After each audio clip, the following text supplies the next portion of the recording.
আসসালামু আলাইকুম এভরিওয়ান, নিয়ে আসলাম তোমাদের জন্য মায়ের মৃত্যু গল্পের ৯ নাম্বার পর্ব। আর আমাদের ইউটিউব চ্যানেল কিন্তু ২ লক্ষের ফ্যামিলি পূরণের অনেক কাছাকাছি আছে। আর বেশি না, মাত্র ৮ থেকে ৯ হাজার সাবস্ক্রাইবার লাগে। তো তোমরা অনেকেই আছো যারা আমার ভিডিও দেখো, আর ভিডিও দেখা হওয়ার পরে আবার চোরের মতো হারিয়ে যাও। তাদের কাছে আমার রিকোয়েস্ট, যদি আমার চ্যানেলটা সাবস্ক্রাইব করা না থাকে তাহলে অবশ্যই চ্যানেলটা সাবস্ক্রাইব করে দিবা। আশা করি ঈদের আগেই আমাদের ২ লক্ষের ফ্যামিলি কমপ্লিট হয়ে যাবে। তো আর দেরি না করে, যদি চ্যানেলটা সাবস্ক্রাইব করা না থাকে তাহলে সাবস্ক্রাইব করে দাও। তো চলো বেশি কথা না বলে গল্প শুরু করা যাক। বাসায় এসে দেখি আম্মু বসে বসে কান্না করছে। আমি বললাম, আম্মু তোমার কি হয়েছে, আর এভাবে বসে বসে কান্না করছো কেন? আম্মু আমাকে দেখে দৌড়ে জড়িয়ে ধরলো। আম্মু বলল, বাবা তোর কিছু হয় নাই তো? আমি বললাম, আরে না আম্মু, অযথা চিন্তা করছো কেন? মাহি বলল, ভাইয়া তুই ঠিক আছিস? আমি বললাম, দেখতেই তো পারছিস। আম্মু আর কোনো কথা না বলে সরাসরি আমাকে গোসলখানায় নিয়ে গেল। গোসল সেরে টেবিলে নিজের হাতে খাইয়ে দিতে লাগলো। বুঝে গেছি আম্মু আমাকে আবার ওই দিনের মতো মারবে, কিন্তু আজকে তো আমি কোনো অপরাধ করি নাই। মাহি তো পুরাই অবাক হয়ে আমাদের কাহিনী দেখছে। মাহি বলল, আম্মু তুমি কি করতে চাইছো বলো তো? আম্মু বলল, কোনো কথা বলবি না, চুপ করে দাঁড়িয়ে থাক। খাবার শেষ করে আম্মুকে আর বলতে হলো না। আমি শরীর থেকে টি শার্ট খুলে সোফার সামনে গিয়ে দাঁড়ালাম। আমার এই কাহিনী দেখে আম্মু হতবাক হয়ে গেছে। তাড়াতাড়ি আমার কাছে এসে আমাকে জড়িয়ে ধরে বলল, আমাকে তোর এত নিষ্ঠুর মনে হয়? আমি বললাম, না মানে সেই দিনও তো এভাবেই মেরেছ, তাই আমার ওইটাই মনে হলো। আম্মু বলল, আজকে থেকে তোর বাহিরে যাওয়া বন্ধ। আমি বললাম, মানে কি বলছো আম্মু? মাহি বলল, তুই যখন আম্মুকে ফোন করে বলেছিলি আজকে থেকে হয়তো আমার মুখ আর দেখতে পারবে না, তখন থেকেই আম্মু তোর জন্য বসে বসে কান্না করছে। আমি বললাম, ও এই ব্যাপার? আরে ওইটা তো আমাকে পরীক্ষা করার জন্য করেছে। তাছাড়া আম্মু একটা খুশির খবর কি জানো? আম্মু বলল, কি? আমি বললাম, আমি জিতে গেছি, আমরা পরীক্ষায় পাশ করেছি, আর কালকে থেকে আমাদের ডিউটি। আম্মু বলল, সত্যি? আমি বললাম, আম্মু। আম্মু বলল, আমি তো তোরে নিয়ে খুব ভয়ে ছিলাম, না জানি ওরা তোকে কি করে। আমার তোকে পাঠানো ভুল হয়েছে বাবা, আমাকে মাফ করে দিস। আমি বললাম, যা করেছো ভালোই করেছো। আম্মু বলল, ওখানে যাওয়ার পর কি কি হয়েছে বলতো আমাকে? আমি বললাম, থাক আম্মু, বললে তুমি কষ্ট পাবে। মাহি বলল, কি এমন হয়েছে যে বললে আম্মু কষ্ট পাবে? আমি বললাম, তাহলে শোন। একে একে সব বললাম। আম্মু বলল, তার মানে তোকে বিষও খাওয়ানো হয়েছে? আমি বললাম, তবে এখন ভালো লাগছে, কিন্তু একটা বিষয় খুব খারাপ লাগলো আম্মু, ম্যাম নাকি আর বিয়ে করবে না। মাহি বলল, আচ্ছা ভাইয়া বলতো, রিয়া ম্যামকে তোর পছন্দ হয়েছে? আমি নির্ভয়ে বললাম, পছন্দ তো হয়েছে, তবে কি করার, কাজ তো হবে না। আম্মু বলল, সত্যি বাবা, ওকে তোর পছন্দ হয়েছে? লজ্জা পেয়ে বললাম, আম্মু। মাহি বলল, কিন্তু হঠাৎই সিদ্ধান্ত নিল কেন? আমি বললাম, আমারও তো একই কথা। গাইস, তোমরা তো জানো আমার ক্যাশ প্রাইজ গিভওয়ে করার কথা ছিল, যেটা রোজার ব্যস্ততার কারণে করা হয়নি। আমি ইনশাল্লাহ ঈদের দিন গিভওয়েটা করব। তোমরা হয়তো ভাবছো আমি গিভওয়ে করার জন্য টাকা কোথায় পাবো। আমি 1x গেম খেলার মাধ্যমে প্রতিদিন টাকা আয় করি। তোমরাও যদি আমার মতো টাকা আয় করতে চাও তাহলে এখনই গুগলে 1x সার্চ করে অফিসিয়াল ওয়েবসাইটে গিয়ে রেজিস্ট্রেশন করো। আর রেজিস্ট্রেশনের সময় যদি আমার দেওয়া স্পেশাল প্রোমো কোড রেদওয়ান8 ইউজ করো তাহলে তোমরা অসংখ্য বোনাস এবং ফ্রি স্পিন পেয়ে যাবা। আর 1x কিন্তু একটা ইন্টারন্যাশনাল লাইসেন্সকৃত প্ল্যাটফর্ম এবং সবচেয়ে বিশ্বস্ত।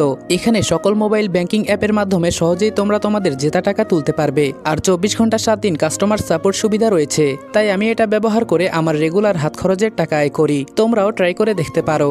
আম্মু বলল, আমি বলি কি, তুই চেষ্টা করে যা। আমি বললাম, এটা কিভাবে সম্ভব আম্মু? আম্মু বলল, চেষ্টা করলে সব সম্ভব হয়, এটা জানিস তুই? আমি বললাম, কিন্তু আম্মু, রিয়া ম্যামের সাথে আমি বাহিরে কথা বলতে পারবো না, উনি নিষেধ করেছে আমাকে। আম্মু বলল, আচ্ছা থাক বাবা, তোর উপর আমি এত জুলুম করতে চাই না। আমি বললাম, তবে আমার বউ যদি কেউ হয় সেটা রিয়া ম্যামই হবে। মাহি বলল, ভাইয়া তোরও কি আম্মুর মতো মাথা খারাপ হয়ে গেছে? আমি বললাম, এই প্রথম কাউকে আমার পছন্দ হয়েছে, তাকে কি এভাবে এত সহজে ছেড়ে দিব আমি?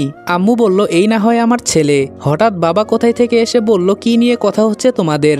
আমি বললাম, এই তো বাবা, এমনি বসে আছি। বাবা বলল, তো তোর কাজ কি আজকে শেষ নাকি? আমি বললাম, বাবা, আজকে আর কোনো কাজ নেই। বাবা বলল, তোকে আমি একটা কথা বলতে চেয়েছিলাম। আমি বললাম, বলো। বাবা বলল, আমার এক ছোটবেলার বন্ধু, আজকে ওর সাথে দেখা হয়েছে, ওর একটা মেয়ে আছে, আমার দেখে খুব পছন্দ হয়েছে, তাই যদি তোদের সময় হয় তাহলে দেখে আসবো। আমি বললাম, কিন্তু বাবা। আম্মু বলল, রনি, তোর বাবা তো তোর ভালোর জন্যই বলছে, তুই মেনে নে। আমি বললাম, ঠিক আছে বাবা। বাবা বলল, তাহলে একদিন সময় করে বলিস। মেয়েটাকে আমরা সবাই দেখে আসব। এই বলে বাবা ভেতরে চলে গেল। আমি বললাম, আম্মু তোমার মাথা খারাপ হয়ে গেছে? বাবার পছন্দের মেয়েকে আমি কিভাবে বিয়ে করব? আম্মু বলল, তোর বাবা তোর কাছে জীবনে কিছু চেয়েছে বল? আমি বললাম না। মাহি বলল, তো এটাই, বাবার কথা তোর মানতে হবে। আমি বললাম, কিন্তু আম্মু ওই ম্যাম। আম্মু বলল, আমি বলেছি কিছু আসে যায় না, আমি তো এমনিই তোকে বললাম, তুই বাদ দে। আমি বললাম, কিন্তু আম্মু আমার যে ওকে খুব পছন্দ হয়েছে, আমি চেষ্টা তো করব ওকে পটানোর জন্য। মাহি বলল, আম্মুর সামনে কি সব কথা বলিস? তোর লজ্জা করে না? আমি বললাম, লজ্জা পেলে জীবনে আর বিয়ে করতে পারবো না। আম্মু একটা হাসি দিয়ে বলল, এখন আমার ছেলে দেখি সব বুঝে। আমি বললাম, এখন বাবার বিষয়টা একটু ম্যানেজ করে দাও না আম্মু। আম্মু বলল, মাহি কি করা যায় বলতো? মাহি বলল, এক কাজ করো আম্মু, আমরা এই বিয়েটা ভেঙে দেই। আম্মু বলল, তোর বাবাকে এখনো তোরা চিনিস নাই, উনি আবার যেটা বলে সেটাই করে ছাড়ে। আমি বললাম, তাহলে আম্মু এখন আমার কি হবে? সত্যি আম্মু, আমি মন থেকে রিয়াকে পছন্দ করে ফেলেছি। আম্মু বলল, দাঁড়া চিন্তা করতে দে। আমি বললাম, যাও, তোমাদের কিছু করতে হবে না, আমার বিয়ে আমি নিজেই ভাঙবো, তোমাদের আর আমাকে নিয়ে চিন্তা করতে হবে না। আম্মু বলল, আমি দেখি কিছু করতে পারি কিনা, এখন যা, তোর রুমে গিয়ে বিশ্রাম নে। আমি বললাম, ওকে আম্মু। রুমে গিয়ে শরীরটা বিছানার সাথে হেলান দিয়ে শুয়ে আছি, কিছুই ভালো লাগছে না। বাবা একটা নতুন টেনশন ঢুকিয়ে দিল ভেতরে। তবে যাই করি না কেন সব সাবধানে করতে হবে, কেউ যাতে জানতে না পারে। রাতে কিছুক্ষণ ফেসবুক চালিয়ে ঘুমিয়ে গেলাম, তবে হঠাৎ মাঝরাতে ঘুম ভেঙে গেল। কিন্তু এ কি, আমার হাত পা তো নাড়াতে পারছি না। তবে এই জায়গাটা আমার চেনা লাগছে না, কোথায় চলে আসলাম আমি? কিন্তু আমি তো ঘুমেছিলাম, এখানে তাহলে কিভাবে এসেছি? হঠাৎ রুমে বাতি জ্বলে গেল। কি রে, কি অবস্থা তোর? আরে এ তো দেখি ফাহিমের বোন। আমি বললাম, আমাকে এখানে কেন নিয়ে এসেছিস? ফাহিমের বোন বলল, তোকে এখানে আনতে খুব কষ্ট হয়েছে রে। আমি বললাম, আমার মাথায় আসছে না, ঘুমন্ত অবস্থায় আমাকে তুলে নিয়ে আসলো আর আমি কিছুই টের পেলাম না। ফাহিমের বোন বলল, অজ্ঞান করার ওষুধ দেওয়া হয়েছিল তোকে। আমি বললাম, আমাকে ছেড়ে দে, না হলে অনেক বড় ঝামেলায় পড়ে যাবি তুই। ফাহিমের বোন বলল, ও তাই নাকি, কি করবি আমার? আমি বললাম, মাঝরাতে আমার ঘুম ভাঙিয়ে বলিস কি করবি আমার? ফাহিমের বোন বলল, ওই যে বলেছিলাম না, আমি বেঁচে থাকতে তোর ঘুমের 12টা বাজিয়ে দেব। আমি বললাম, তাই নাকি, কিন্তু তোর ভাইয়ের মতো অবস্থা তোরও তো হতে পারে, একবার চিন্তা করে দেখ। ফাহিমের বোন বলল, ও তাই নাকি? আমার কাছে এসে আমার মুখের সামনে ওর মুখ রেখে বলল, কি করবি আমার? মারবি আমাকে? মারতো। আমি বললাম, দেখ, আমার কিন্তু মেজাজ গরম হয়ে যাচ্ছে, সকালে আবার আমাকে ডিউটিতে যেতে হবে। এটা বলতেই ও আমাকে লাথি দিয়ে ফেলে দিল। আমি বললাম, আমি তোকে আমার বোনের মতোই দেখতাম, আর এরপরে যদি আমার সামনে পড়িস খবর করে দিব। ফাহিমের বোন বলল, তুই কথা বলবি না, তোর জন্য আমি সারা রাত ঘুমাতে পারি নাই, কিভাবে তোকে এখানে আনবো তাই চিন্তা করেছি। এখন আমি একটু ঘুমাতে যাব, সকালে তোর বিচার করব, এখন এভাবে ফ্লোরের উপর পড়ে থাক। আমি বললাম, তোরে তো আমি। ফাহিমের বোন বলল, সকালে দেখে নিব, তুই চিন্তা করিস না। বলতে বলতে ও দরজা বন্ধ করে চলে গেল। ইস, কি ঠান্ডা লাগছে, এখন এখান থেকে কিভাবে বের হব কিছুই তো মাথায় আসছে না। কালকেই প্রথম ডিউটি আমার, যেভাবেই হোক এখান থেকে আমাকে যেতে হবে। বাঁচার জন্য খুব চেষ্টা করছি, হাতগুলো মনে হয় লাল হয়ে গেছে। কিন্তু আবার রুমে দ্বিতীয়বারের মতো আলো জ্বলে উঠল। সামনে তাকিয়ে আমি হতবাক হয়ে গেলাম। আরে এ তো ফাহিমের বাবা আর ফাহিম। ফাহিম বলল, এত বাঁচার চেষ্টা করবি না, তুই চাইলেও এখান থেকে পালাতে পারবি না। আমি বললাম, আমার মনে হয় বহুদিন পর সাপ তার গর্ত থেকে বের হয়েছে। ফাহিম বলল, তোকে আমার সেই দিনই মেরে ফেলা উচিত ছিল। ফাহিমের বাবা বলল, তুই আমার ছেলের 2টা হাত কেটে দিয়েছিস, এরপরেও আমি তোকে কিছু করি নাই, কিন্তু আজকে তোকে আমি কুকুরের মতোই মারবো। আমি বললাম, চেষ্টা করে দেখতে পারিস। ফাহিমের বাবা বলল, সে দেখতে হবে না, আমি যা বলি এমনিই হয়ে যায়। কিন্তু একটা জিনিস বুঝলাম না, যে ছেলেটা কারোর সাথে উঁচু গলায় পর্যন্ত কথা বলতো না, সে কিভাবে পারলো আমার ছেলের হাত কেটে দিতে? আমি বললাম, আমি তো খারাপ পথে যেতে চাই নাই, কিন্তু তোদের মতো কিছু কুকুরের বাচ্চার জন্য যেতে হয়েছে। তবে কুকুরের ছেলে মেয়ে যে কুকুর হয় সেটা হয়তো তাদের না দেখলে বুঝতে পারতাম না। ফাহিমের বোন চোখ ডলতে ডলতে বলল, বাবা ও আমাদের কুকুর বলছে, একটু ভালো করে আদর করে দাও, আর কালকের পর থেকে আমি যেন ওকে আর পৃথিবীতে দেখতে না পাই। আমার খুব ঘুম পাচ্ছে, আমি এখন গেলাম বাবা। আমি বললাম, আরে যাবি কেন, আমাকে মারবি না? ফাহিমের বোন বলল, তোর কত দম আছে তা আজকে আমি পাল্লা দিয়ে ওজন করে দেখব। আমি বললাম, আমার বহুত দম আছে, তবে আমি যদি এখান থেকে যেতে পারি তোদের কাউকে ছাড়বো না, এটা মনে রাখিস। ফাহিমের বাবা বলল, কিন্তু তুই তো আজকে এখান থেকে যেতেই পারবি না। ফাহিম বলল, বাবা এত কথা কিসের, শালাকে মেরে দাও। আমি বললাম, তোকে আজকে আমি কুকুরের মতোই মারবো। ফাহিম বলল, তাই নাকি? ফাহিমের বাবা তার হাতে থাকা লাঠিটা দিয়ে আমাকে মারতে লাগলো। মারতে মারতে উনি হাঁপিয়ে গেছে। হঠাৎ আমাকে মারা বন্ধ করে দিয়ে বলল, তোকে আমি এভাবে মারবো না। ফাহিম বলল, বাবা কি বলছো তুমি? ফাহিমের বাবা বলল, ওকে আমি এভাবে মারবো না। ওর মাকে আগে ওর সামনে মারবো, পরে ওকে। শুনেছি ওর মার নাকি বহুত তেজ। আমি বললাম, যদি দুনিয়াতে বাঁচার ইচ্ছা হয় তাহলে আমার আম্মুর নাম নিবি না, না হলে কিভাবে যে তোকে মারবো এটা তুই চিন্তাও করতে পারবি না। ফাহিম বলল, বাবা আর দ্বিতীয়বার এই ভুল করো না, ওকে মেরে ফেলো। ফাহিমের বাবা বলল, আরে তুই এত চিন্তা করিস না, তুই শুধু দেখবি ওদের পরিবারকে আমি কিভাবে মারি। আমি একটা হাসি দিয়ে বললাম, যদি পারিস করে দেখা। উনি একটা চাকু দিয়ে আমার হাত পায়ের বাঁধনগুলো অর্ধেক খুলে দিয়ে বললেন, যদি পারিস এখান থেকে পালিয়ে যা, না হলে এভাবেই মরবি তুই। আর তুই চাস না তোর সামনে তোর মাকে মারি? যদি তোর পরিবারের সবার মৃত্যু দেখতে চাস তাহলে এখান থেকে পালিয়ে যা। এই ফাহিম চল। আমি বললাম, আরে যা, আমিও দেখতে চাই তুই আমার কি করতে পারিস। কপাল দিয়ে রক্ত বের হয়ে মুখের কাছে চলে এসেছে। বাঁচার জন্য খুব চেষ্টা করছি, কিন্তু হচ্ছে না। কখন যে এই অবস্থায় চোখ লেগে গেছে বলতে পারি না। যখন ঘুম ভাঙলো তখন দেখি অনেকটা সকাল হয়ে গেছে। এদিকে আমার হাতের বাঁধনগুলো অনেকটাই ঢিলে হয়ে গেছে। কিছুক্ষণ চেষ্টা করার পর সফল হলাম। তাড়াতাড়ি দৌড়ে বাসায় গেলাম। আম্মু আর আব্বু আমার এই অবস্থা দেখে অবাক হয়ে তাকিয়ে আছে। সময় বেশি নাই, আগে রিয়া ম্যামের বাসায় যেতে হবে। এমনভাবে পোশাক পরলাম যাতে দেখেও কেউ চিনতে না পারে, কারণ শরীরে মারার অনেক আঘাত আছে। দৌড়ে বাসা থেকে বের হলাম। আম্মু পেছন থেকে ডেকে বলল, তোর কি হয়েছে? আমি বললাম, বাসায় এসে বলবো আম্মু, এখন দেরি হয়ে যাচ্ছে। একটা রিক্সা নিয়ে চলে গেলাম। রিয়া ম্যামের বাসার সামনে নেমে রিক্সা ভাড়া মিটিয়ে ভেতরে ঢুকে দেখি ম্যাডামের বাবা দাঁড়িয়ে আছে। যাক বাবা, যেখানে বাঘের ভয় সেখানেই সন্ধ্যা হয়। উনি আমাকে দেখেই বললেন, এই ছেলে এইদিকে আসো। আমি ম্যামের বাবার সামনে গিয়ে বললাম, জি স্যার। স্যার বললেন, তোমাকে তো চিনতে পারলাম না, তাছাড়া আমার সিকিউরিটি গার্ড তোমাকে ভেতরে আসতে দিল কেন? আমি বললাম, আরে স্যার, আমাকে চিনতে পারলেন না, আমি রনি। উনি আমার দিকে একবার ভালো করে তাকিয়ে দেখলেন। স্যার বললেন, আমি তো মনে করেছি তুমি ভয় পেয়েছো, এরপরে মনে হয় আর আসবে না। আমি বললাম, কি বলেন স্যার, ভয় আর আমি? আমাকে দেখে আপনার মনে হয় আমি ভয় পেয়েছি? স্যার বললেন, আচ্ছা যাক, সেসব কথা বাদ দাও তো, এখন বলো প্রথম দিন এত দেরি করলে কেন? আমি বললাম, স্যার আমি দেরি করতে চাই নাই, কিন্তু আমার মাথা ব্যথা ছিল, একটু মিথ্যা বললাম। স্যার বললেন, প্রথম দিন দেরি করেছো তাই মাফ করলাম, দ্বিতীয়বার যেন এমন ভুল না হয়। আমি বললাম, না আর কখনো হবে না। এখন কি আমি যেতে পারি? স্যার বললেন, যাবে যাবে, তবে তোমাকে দেখে কেউ চিনতে পারবে না। হঠাৎ এই রূপ নিলে কেন? আমি বললাম, আমি শুধু ম্যামের বডিগার্ড হয়ে থাকতে চাই না, আমি ওনার পাশে একজন গোয়েন্দা হয়েও কাজ করব। এজন্য কেউ দেখে যেন আমাকে চিনতে না পারে, এজন্যই আমি এই পোশাক পরলাম। স্যার বললেন, তোমার কথা শুনে আমি সত্যি খুব খুশি হয়েছি। এমন বডিগার্ড থাকলে আমারও মনে হয় আমার মেয়ের কিছু হবে না। সকালে কিছু খেয়ে এসেছো? আমি বললাম, আপনি আর খাবারের কথা বলবেন না, ওই দিন আপনি আমাকে পরীক্ষা করতে বিষ খাইয়ে দিয়েছেন, এটা আমার সারা জীবন মনে থাকবে। স্যার বললেন, ও এজন্য আমার উপর রাগ করে আছো নাকি?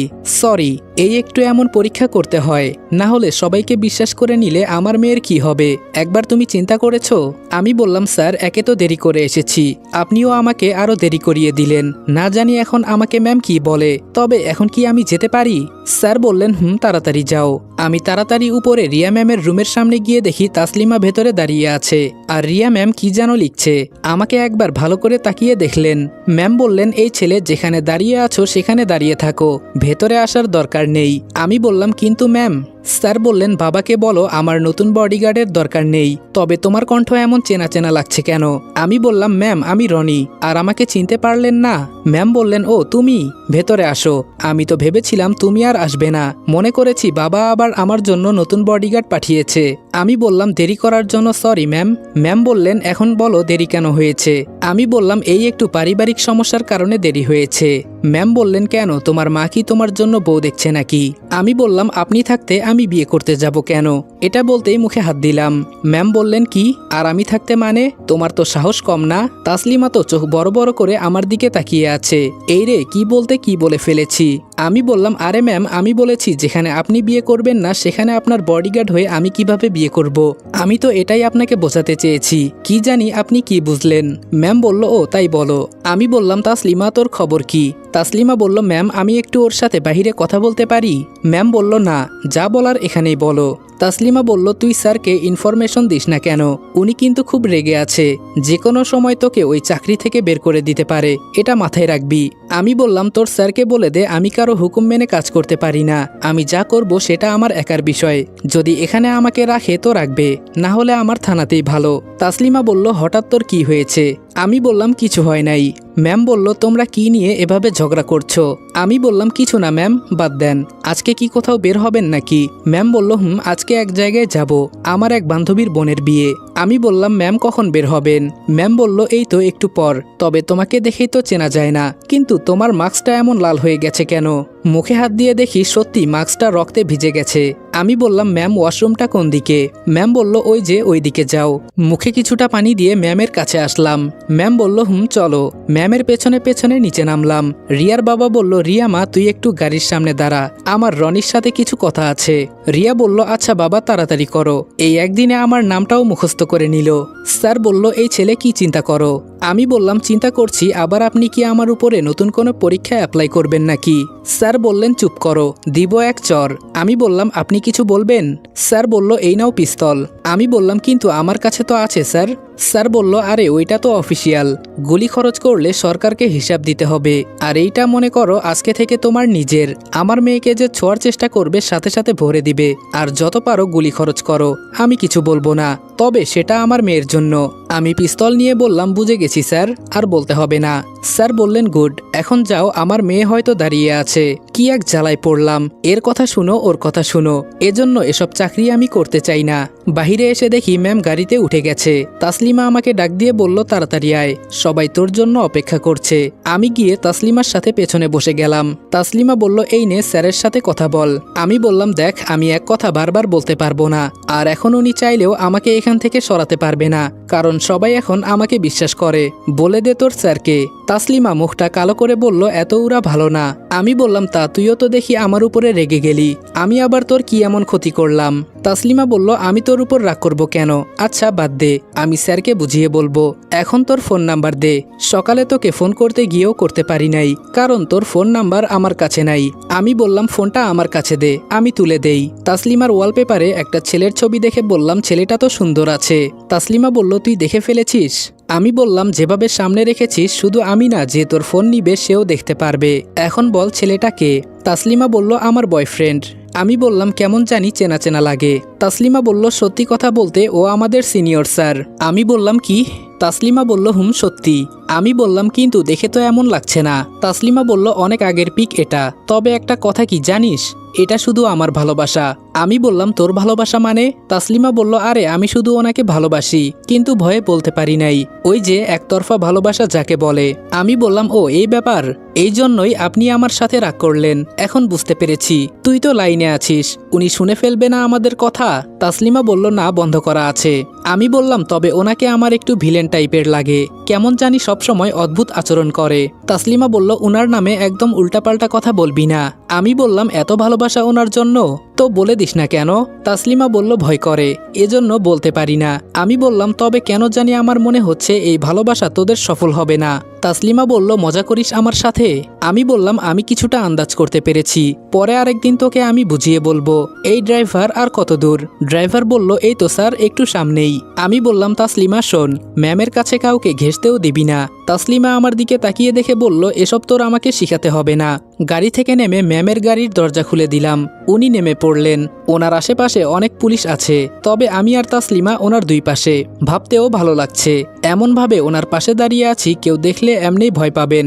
উনি উনার বান্ধবীর সাথে কথা বলছেন, আর আমরা পাশে দাঁড়িয়ে শুনছি। ম্যামের বান্ধবী বলল কি রে রিয়া, এত দেরি করে আসলি কেন? সেই কখন থেকে তোর জন্য অপেক্ষা করে আছি। ম্যাম বলল আমি তো সেই কখন থেকে রেডি হয়ে বসেছিলাম, একজন সিকিউরিটি গার্ডের জন্য দেরি হয়েছে। আমি মনে মনে ভাবছি এখন আমার উপর দোষ চাপিয়ে দিল। রিয়া ম্যাম আমাকে আর তাসলিমাকে ইশারা করে বলল এই তোমরা একটু দূরে যাও, ওর সাথে আমার কিছু পার্সোনাল কথা আছে। আমি বললাম সরি ম্যাম, আমি এখান থেকে যেতে পারবো, তবে তাসলিমা থাকবে, আর তাসলিমা ম্যামের উপর খেয়াল রাখবি। ম্যামের বান্ধবী বলল না এই মেয়েকেও যেতে হবে। আমি বললাম ম্যামকে মারতে চান? ম্যামের বান্ধবী বলল রিয়া ও কি তোর বডিগার্ড? রিয়া বলল ম্যামের বান্ধবী বলল কি কথা বলে, আমি নাকি তোকে মারতে চাই? আমি বললাম ম্যাম ওনার হাবভাব ভালো লাগছে না। ম্যামের বান্ধবী বলল দেখ তোর বডিগার্ডকে এখান থেকে যেতে বল, না হলে আমি কিন্তু ওকে খুন করে ফেলবো। আমি পিস্তল বের করে বললাম এটা তো ভালো করেই চিনেন। রিয়া ম্যাম একটা হাসি দিয়ে বলল কি রে তুই কি আবার ভয় পেলি? মেয়েটা ভয় পেয়ে বলল না না, আমি আবার ভয় পাবো কেন? রিয়া ম্যাম বলল, বুঝে গেছি, আর বলতে হবে না। শোন, ওদের কাজ আমাকে সুরক্ষা দেওয়া, তুই বললেও শুনবে না। রনি আর তাসলিমা একটু ওইদিকে যাও। আমি বললাম, কতটা সময় থাকবো ম্যাম? রিয়া ম্যাম বলল, এই তো 10 মিনিট। তাসলিমা বলল, যদি ম্যামের কিছু হয় না কি হবে জানেন? ম্যামের বান্ধবী বলল, এই রিয়া, এসব বডিগার্ড বদলানো যায় না, দেখে মনে হয় একদম নিষ্পাপ। আর ভেতরে? শুধু এটাই শুনে আমরা ম্যামের থেকে একটু দূরে চলে আসলাম। তাসলিমা বলল, রনি, আজকে তো তুই একদম ফাটিয়ে দিয়েছিস। আমি বললাম, ম্যামের বডিগার্ড আমি, এটা মাথায় রাখতে হবে না? স্বরাষ্ট্রমন্ত্রী তিনি, কেমন যেন একটা ফিল কাজ করে, তাই না রে? তাসলিমা বলল, ঠিকই বলেছিস। শরীরে আলাদা একটা ভাব জমে গেছে। আমি একটা হাসি দিয়ে বললাম, তোর পেছনে তো এখন ছেলে লাইন লেগে থাকবে। তাসলিমা চুল ঠিক করতে করতে বলল, তাই তো, এটা তো আমি চিন্তাও করি নাই। হঠাৎ আবার তাসলিমার মুখ কালো হয়ে গেছে। আমি বললাম, কি হয়েছে? মুখ অন্ধকার হয়ে গেল কেন? তাসলিমা আস্তে করে বলল, স্যার বকা দিয়েছে। আমি বললাম, ধুর, এজন্যই আমি কারো কথা শুনে কাজ করতে চাই না। যখন যা বলবে সব শুনতে হবে। কাজ করারও তো একটা মজা আছে, তাই না? তাসলিমা বলল, উনি তোকে আজকের পর থেকে আর চাকরিতে রাখবে না বলেছে। আমি একটা হাসি দিয়ে বললাম, দেখা যাবে কে কাকে চাকরিতে রাখে। বিয়ের ঝামেলা মিটিয়ে গাড়ির কাছে গেলাম, কিন্তু অবাক করে দিয়ে ম্যাম সবাইকে চলে যেতে বলল। আমাকে আর তাসলিমাকে রেখে ড্রাইভারকেও বিদায় করে দিলেন। ম্যাম আমাদের গাড়িতে উঠতে বললেন। গাড়িতে ওঠার পর ম্যামকে ড্রাইভিং সিটে দেখে অবাক হয়ে গেছি। আমি বললাম, ম্যাম আপনি গাড়ি চালাতে পারেন?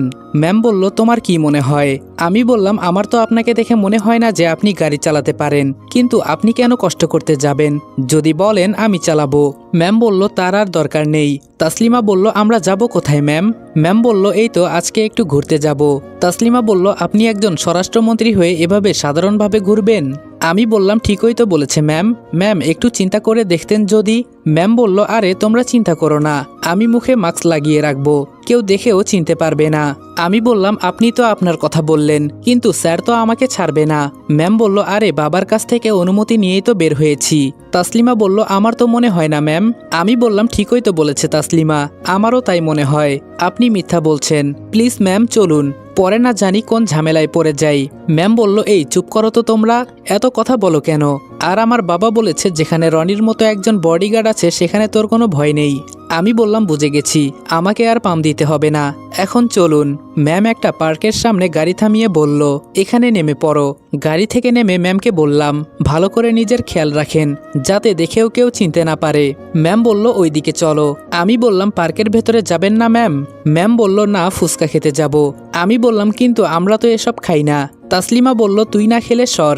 ম্যামের কথা শুনে তো জিভে জল এসে গেছে। তাড়াতাড়ি চলুন ম্যাম। আমি বললাম, দেখিস একদিন এই ফুচকায় আমি আগুন লাগিয়ে দিব। বুঝি না এইটার মাঝে কি এমন যে তোরা পেলি? ম্যাম বলল, রনি বেশি কথা বলো না, এখন চলো। আমি বললাম, ম্যাম একটা বিষয় চিন্তা করে দেখেছেন? ম্যাম বলল, কি? আমি বললাম, আজকে আপনার চেহারা যদি মানুষ দেখতে পেত, আমার তো মনে হয় আপনি এখান থেকে যেতে পারতেন না। ম্যাম বলল, মানুষের অনেক ভিড় লেগে যেত। ওরা দুইজন গিয়ে ফুচকা খেতে লাগলো, আমি এক সাইডে দাঁড়িয়ে আছি। তাসলিমা আমাকে ডাক দিয়ে বলল, খাবি?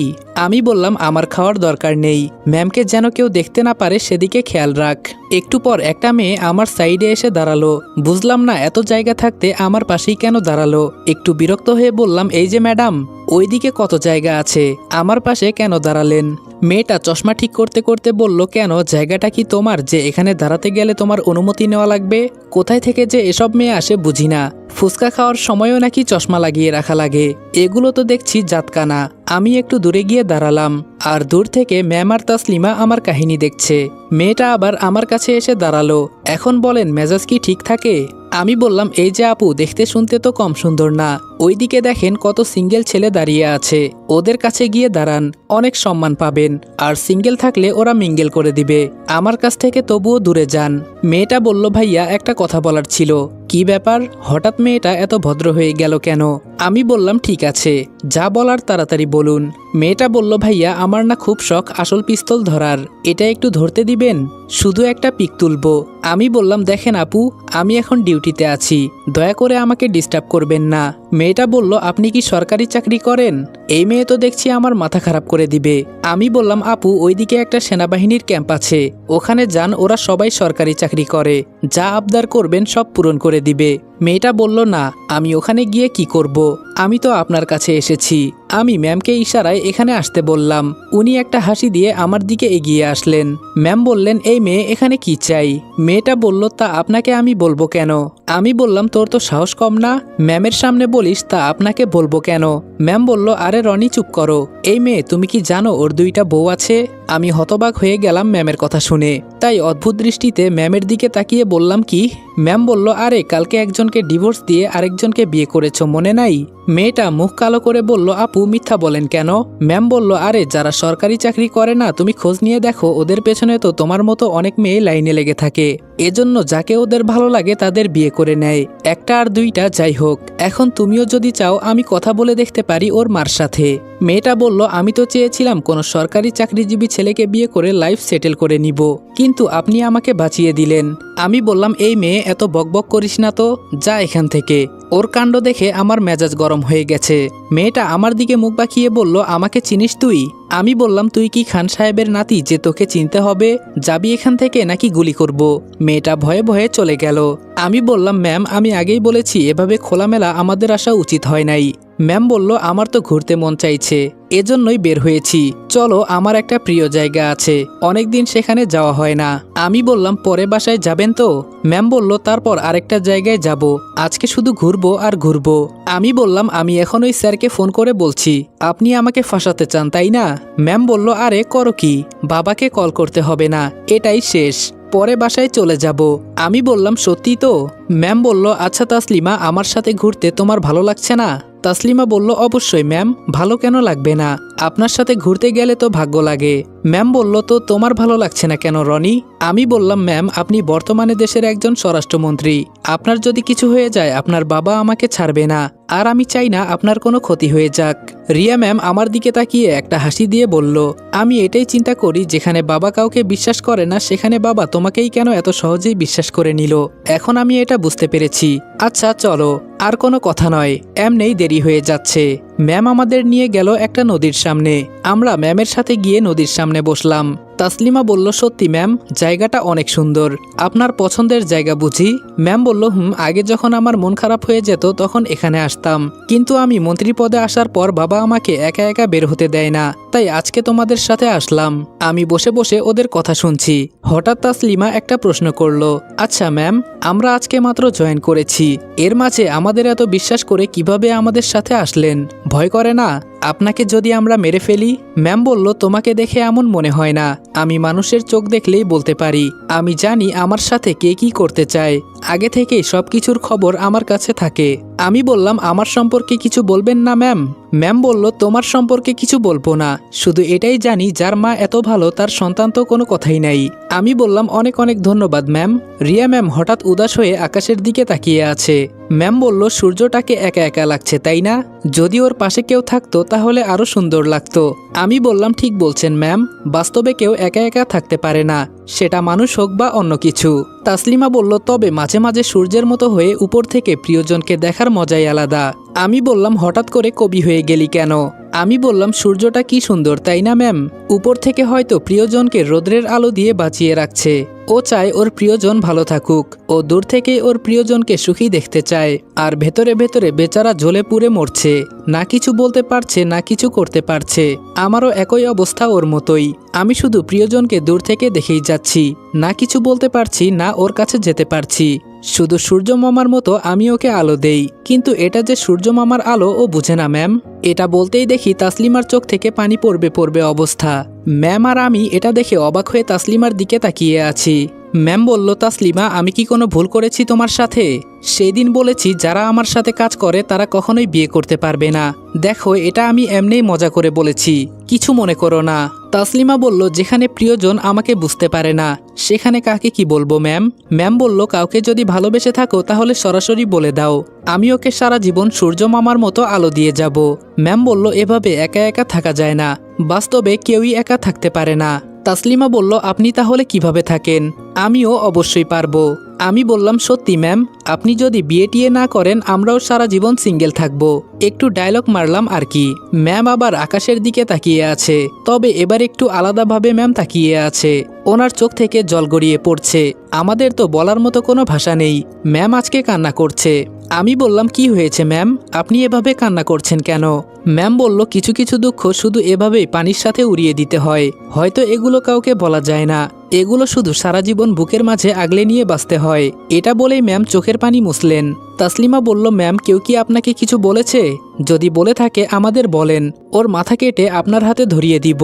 ম্যাম বলল আমাকে একটা প্রমিস করো, তোমরা দুইজন আমাকে কখনো ধোকা দিবে না।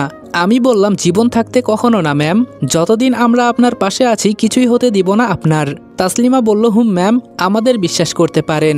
ম্যাম বলল আজকে আমি খুব খুশি, অনেকদিন পর বন্দি জীবন থেকে একটু হলেও মুক্তি পেলাম মনে হচ্ছে। হঠাৎ পেছন থেকে কে জানি বলল এই ছেলে মেয়েরা তোমরা এখানে কি করো? পেছনে তাকিয়ে দেখি আরে এটা তো আমার আম্মু। আম্মু আমাকে দেখে দৌড়ে এসে জড়িয়ে ধরলো। সবাই এটা দেখে হয়তো অবাক হয়েছে, তবে রিয়া ম্যামের মুখে কোনো রিয়াকশন নেই, কারণ ম্যাম সব জানে। আমি বললাম আম্মু কি করছো তুমি? আমাকে ছাড়ো, আশেপাশে সবাই কেমনভাবে তাকিয়ে আছে দেখেছো? আম্মু বলল আমি আমার ছেলেকে জড়িয়ে ধরেছি, এখানে কার কি? আমি আম্মুকে ছাড়িয়ে বললাম কি হয়েছে বলো তো, হঠাৎ এমন দরদ কেন? আম্মু বলল তোর কিছু হয় নাই তো আবার? আমি বললাম আরে আমার আবার কি হবে, এখন বলো তুমি এখানে কেন?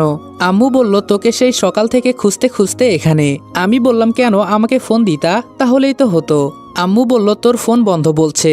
পকেট থেকে ফোনটা নিয়ে দেখি সত্যি বন্ধ, মনে হয় চার্জ নাই। আমি বললাম আচ্ছা এখন বলো কেন তুমি আমাকে খুঁজতেছো? আম্মু বলল থাক তোর এসব শোনা লাগবে না, বাদ দে।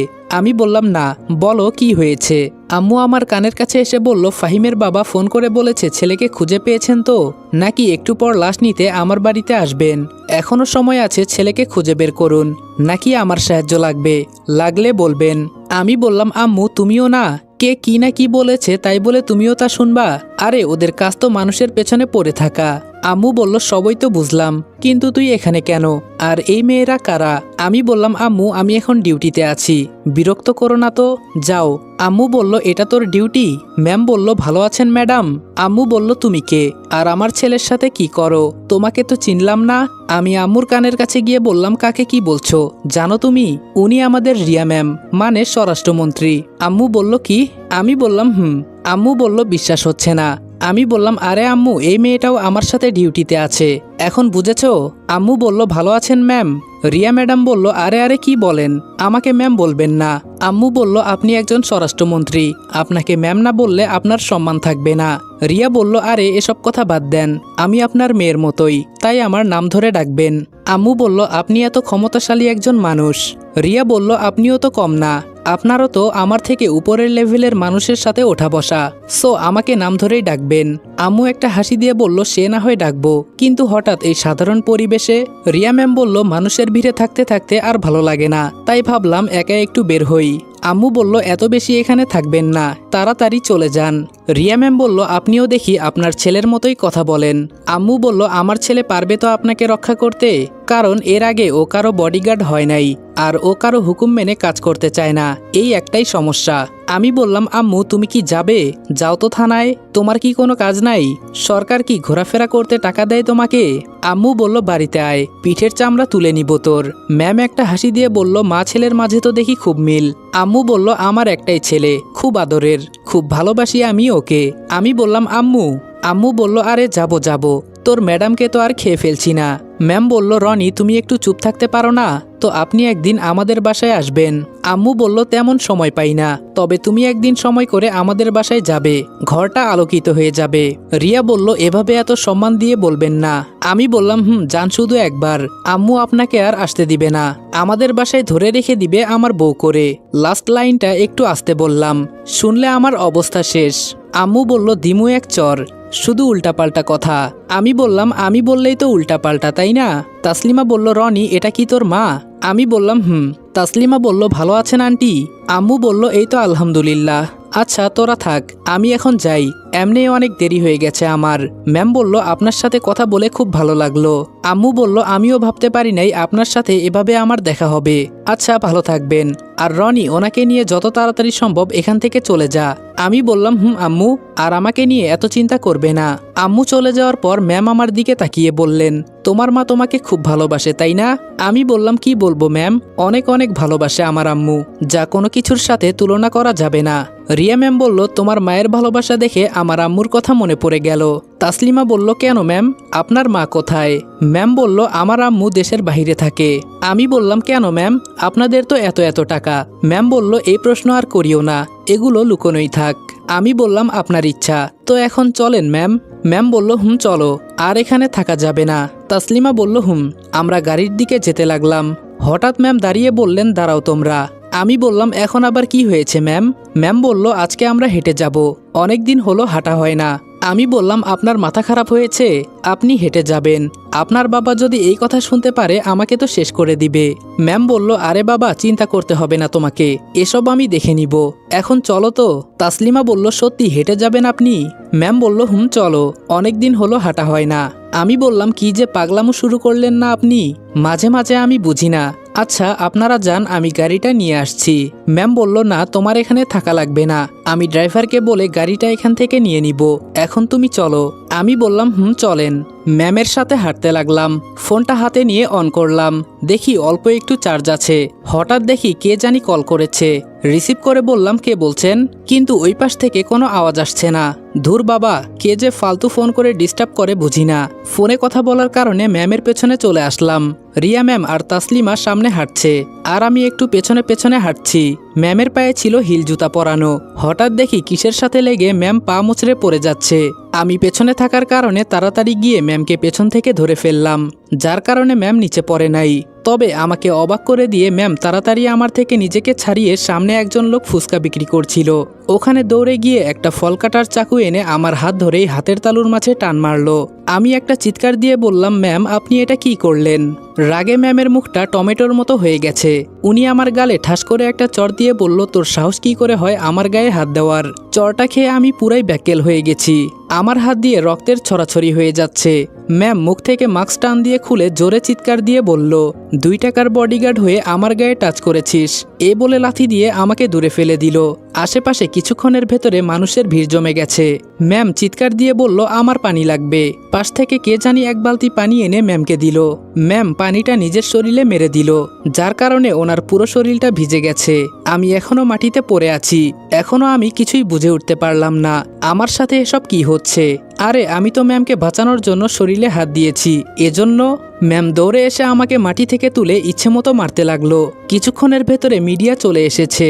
সাংবাদিকের সামনে ম্যাম পায়ের জুতা খুলে আমাকে মারতে লাগলো, শুধু বলছে আমার শরীরে হাত দিস, তোর তো সাহস কম না, আজকে আমি তোকে এই দুনিয়াতেই রাখবো না। হিলের জুতা থাকার কারণে প্রত্যেকটা আঘাতে আমার গাল ফেটে রক্ত পড়ছে, আমি কথা বলার মতো শক্তি হারিয়ে ফেলেছি। পাশ থেকে এক মেয়ে সাংবাদিক বলল ম্যাম ছেলেটাকে ছেড়ে দেন, ও মারা যাবে। হাত থেকে প্রায় অনেকটাই রক্ত পড়ছে, আর মুখ পুরোটাই রক্তে লাল হয়ে গেছে। ম্যাম বলল ওকে আমি না মেরে শান্ত হব না। 2 টাকার বডিগার্ড আমাকে ধরার সাহস কিভাবে পায়? ঘটনা খারাপের দিকে যাচ্ছে, তাই তাসলিমা এসে ম্যামকে ধরে ফেলে। তাসলিমা বলল রনি এখান থেকে চলে যা, না হলে ওনার অবস্থা আরো খারাপ হয়ে যাবে। মানুষ জ্ঞানশূন্য হলে সেই অবস্থায় কি কিছু করতে পারে? আমারও ঠিক এমনই অবস্থা হয়েছে, আমি প্রায় জ্ঞানশূন্য হয়ে গেছি, কি থেকে কি হয়ে গেল কিছুই বুঝতে পারছি না। ওখানে বাঁচানোটাই মনে হয় আমার সব থেকে বড় ভুল ছিল। তবে এখন শুধু এইটুকুই বুঝতে পেরেছি, আমি এখানে থাকলে বাঁচতে পারবো না, এখান থেকে আমাকে পালাতে হবে। সাংবাদিকদের ঠেলে বের হলাম। পেছন থেকে ম্যাম চিৎকার দিয়ে বলছে তাসলিমা আমাকে ছাড়, আমি ওকে না মেরে শান্ত হব না। আজ পর্যন্ত আমার গায়ে কেউ একটু ছুঁয়েও দেখে নাই, আমি তোকে ছাড়বো না। 2-3টা পুলিশের গাড়ি কিছুক্ষণের ভেতরেই চলে এসেছে, এটা আমি দূর থেকে দেখতে পারতেছি। কাছাকাছি হাসপাতাল থাকার কারণে হাসপাতালে চলে গেলাম। ডাক্তার আমাকে দেখে ইমার্জেন্সিতে নিয়ে যেতে বলল। আমাকে ট্রিটমেন্ট করতে করতে উনি জিজ্ঞেস করলেন এসব কিভাবে হলো। আমার চোখ দিয়ে পানি পড়ছে, যার জন্য এত কিছু করলাম। আমি থাকা অবস্থায় ওনার গায়ে পর্যন্ত কাউকে হাত দিতে দেই নাই। আরে আমি তো কোনো ভুল করি নাই, ওনাকে বাঁচাতে গিয়েই তো আমি ওনার শরীরে হাত দিয়েছি, না হলে উনি তো পড়ে যেতেন। ওনাকে বাঁচানোটা কি ভুল ছিল আমার? এজন্য সবার সামনে আমাকে জুতা দিয়ে পিটালো। মুখে মাস্ক থাকার কারণে মানুষ হয়তো আমাকে এতটা চিনতে পারে নাই। পুরো মাস্কটাই রক্তে লাল হয়ে গেছে। ডাক্তার বলল, কি চিন্তা করো? আমি বললাম, টিভি অন করেন, তাহলে হয়তো সব জানতে পারবেন। আমার কথা শুনে ডাক্তার টিভি অন করে দেখে স্বরাষ্ট্রমন্ত্রীর গায়ে হাত দেওয়ার কারণে এক ছেলেকে জুতা দিয়ে মারতে মারতে রক্তাক্ত করে ফেলেছে সারা শরীর। সাংবাদিকরা একটু হলে আরেকটু বানিয়ে বলে, এটা আমি এবং আপনারা সবাই জানেন। তবে আমার খুব কষ্ট হচ্ছে, ম্যাম আমার সাথে এটা কিভাবে করতে পারলো? আমাকে এমনিতে মারলে আমি কিছু মনে করতাম না, তাই বলে আমাকে জুতা দিয়ে সবার সামনে মারবে? ডাক্তার বলল, এই ছেলেটাই কি তুমি তাহলে? আমি বললাম, হঠাৎ ডাক্তারের ফোনটা বাজতে লাগলো, এজন্য আমাকে ছেড়ে ফোনটা রিসিভ করলো। তবে ওনার কথা শেষ হতেই দেখি মুখটা কালো হয়ে গেছে ওনার। আমি বললাম, কি হয়েছে ডাক্তার সাহেব? ডাক্তার বলল, স্বরাষ্ট্রমন্ত্রীর বাবা কল করেছিল। আমি বললাম, কি বলেছেন উনি? ডাক্তার বলল, তোমার নাম কি রনি? আমি বললাম, জি স্যার। ডাক্তার বলেছে রনি নামের কোনো রোগী এলে চিকিৎসা না করতে, না হলে আমার চাকরি থাকবে না।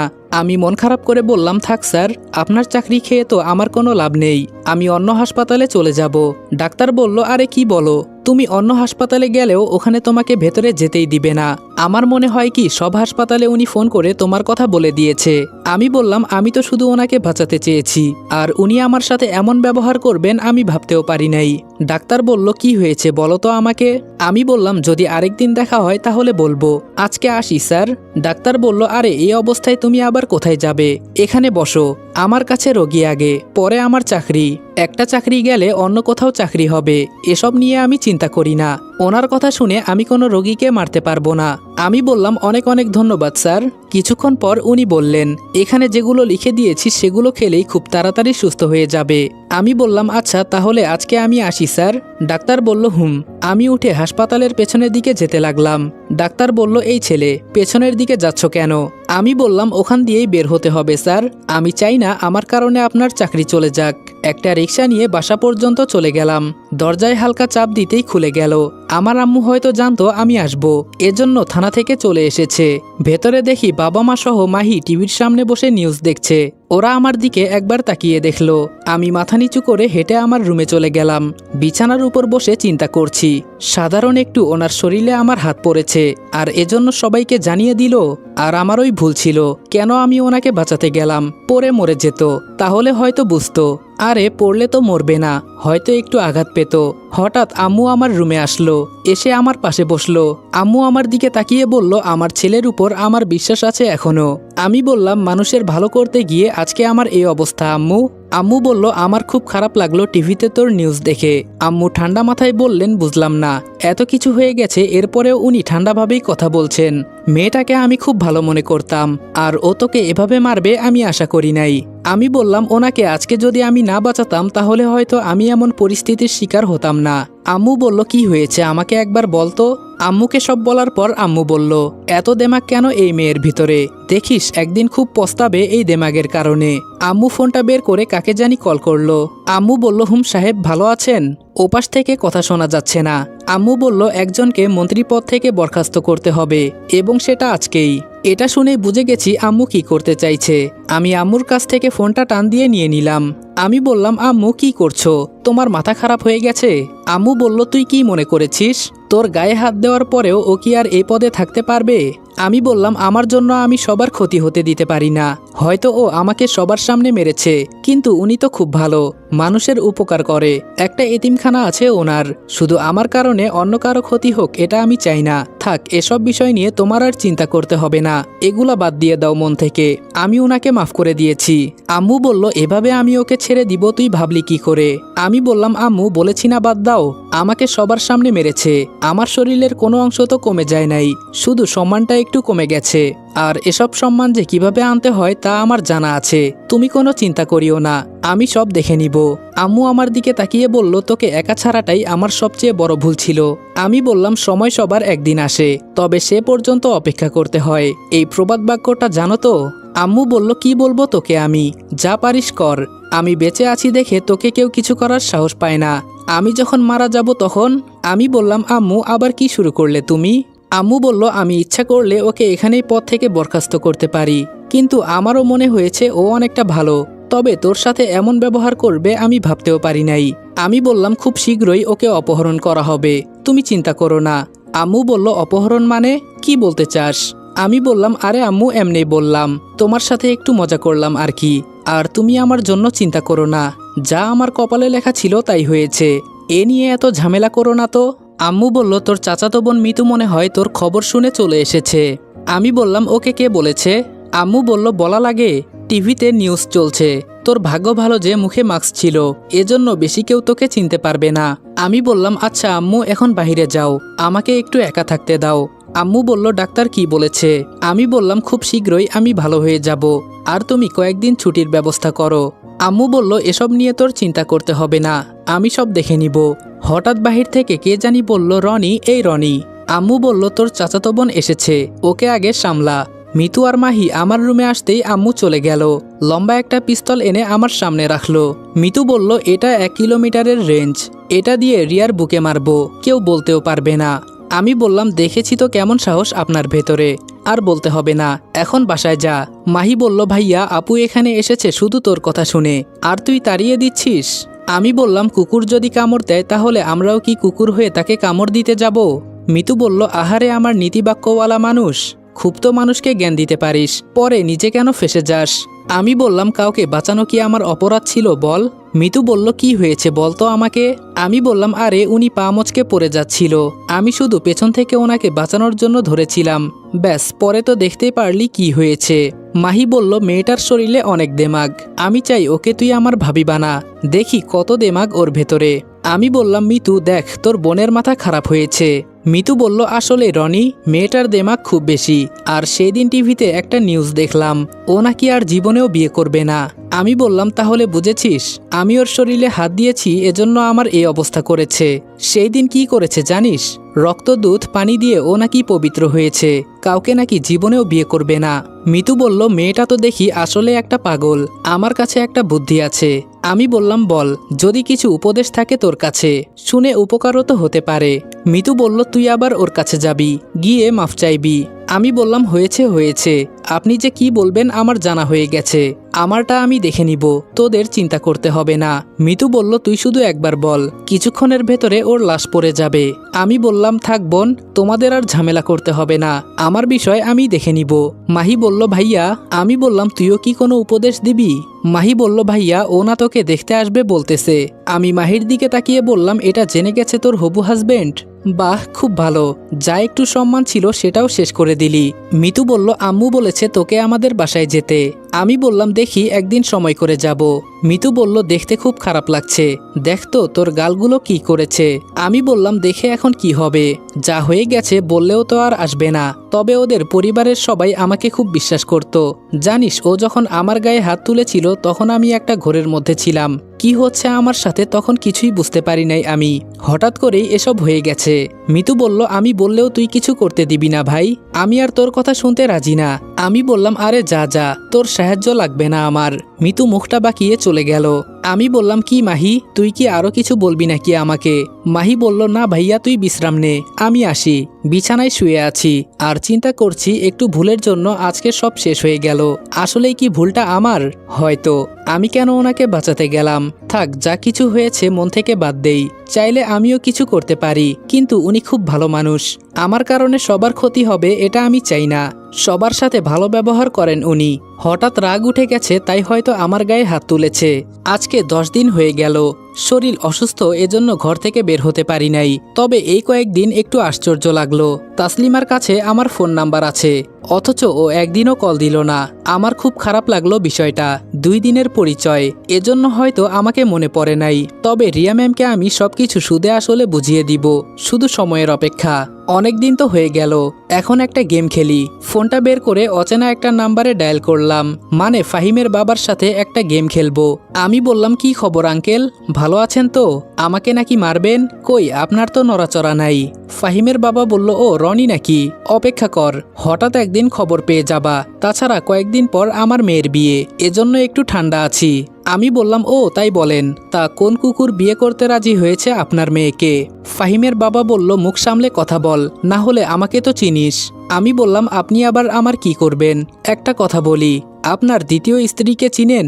ফাহিমের বাবা বলল, আমার দ্বিতীয় স্ত্রী মানে? আমি বললাম, ও মনে হয় এই বিয়েটা লুকিয়ে করেছেন। আমি সবাইকে সম্মান দিয়ে কথা বলি, আপনাকে তুই করে এখন থেকে বলতে হবে, কারণ কুকুরকে সম্মান দিতে নেই, না হলে ঘেউ ঘেউ বেশি করে।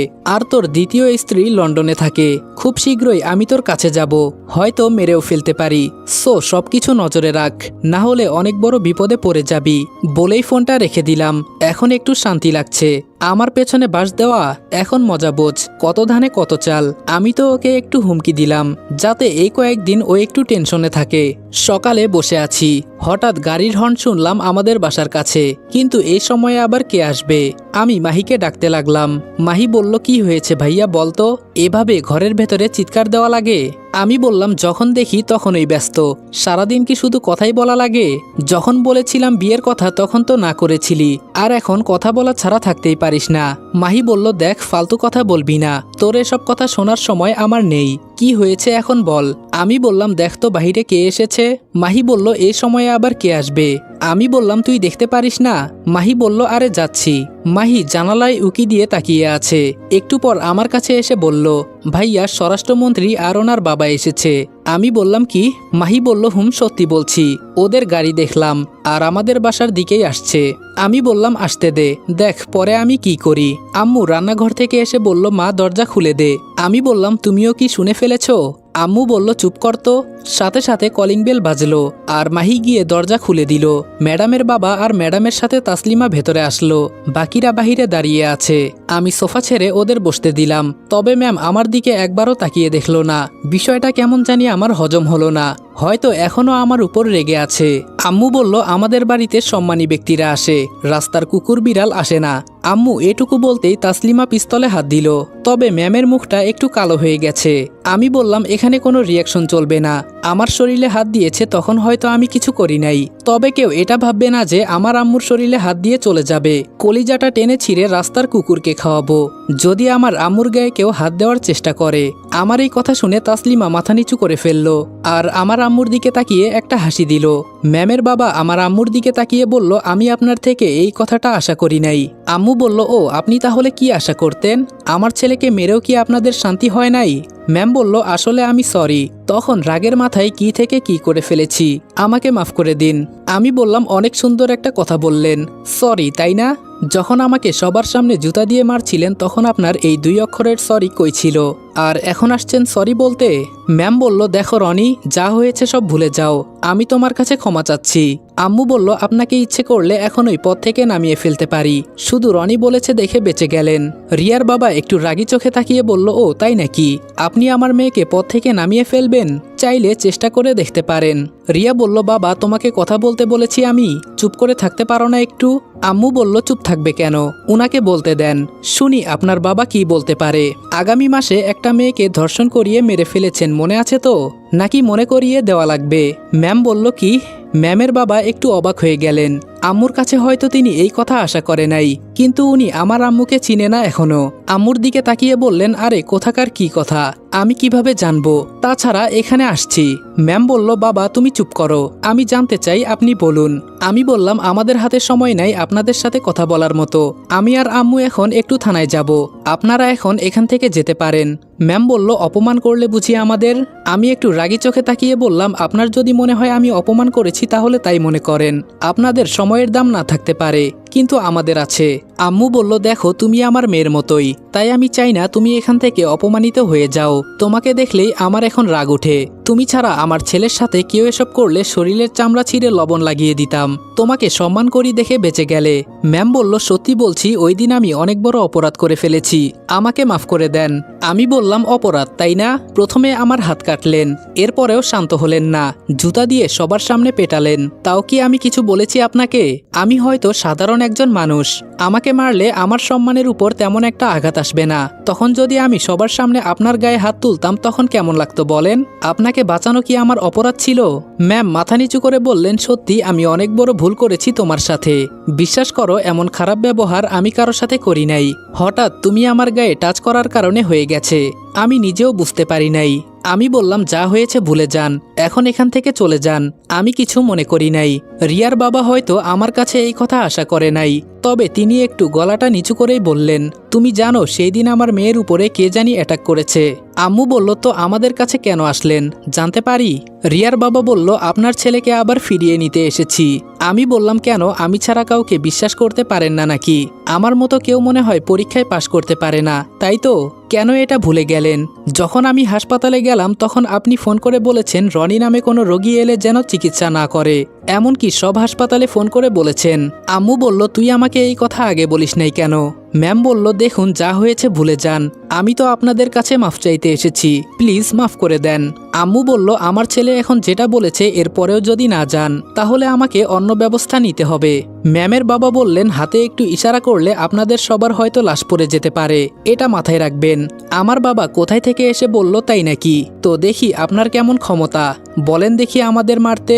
আমাদের মেরে এখান থেকে বেঁচে যেতে পারলে তো, নাকি কুকুরের মতো অপমানিত হয়ে যেতে চান?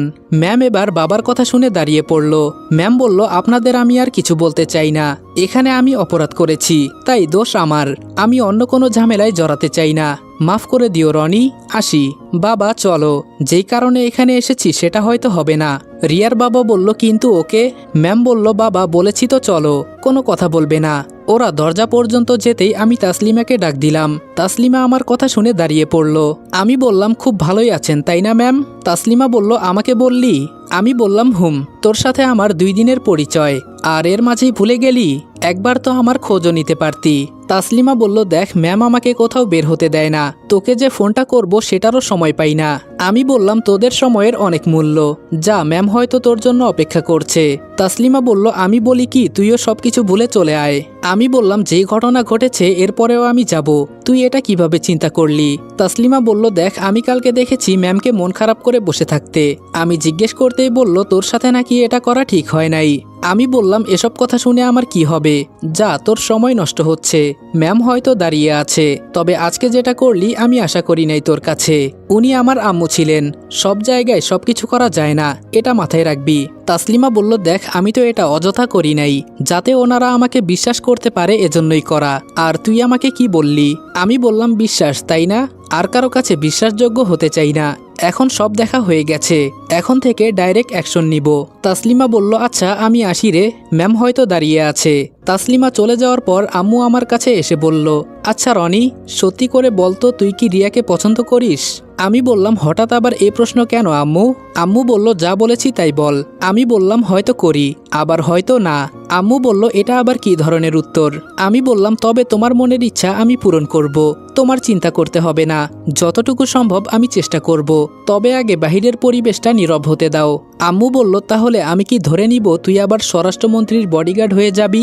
আমি আম্মুর দিকে তাকিয়ে বললাম, সব প্রশ্নের উত্তর যদি একসাথে দেই তাহলে তো সব জেনেই যাবে, একটু অপেক্ষা করো, দেখো আমি কি করি।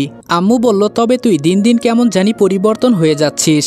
আমি বললাম, তুমি কি এটা চাইতে না, নাকি আবার আগের মতো মাথা নিচু করে চলতে হবে? আম্মু বলল, দিব এক চর, আমি তোর এই পরিবর্তনটাই চাই, আজকে তোর কথা শুনে আমি খুব খুশি হয়েছি।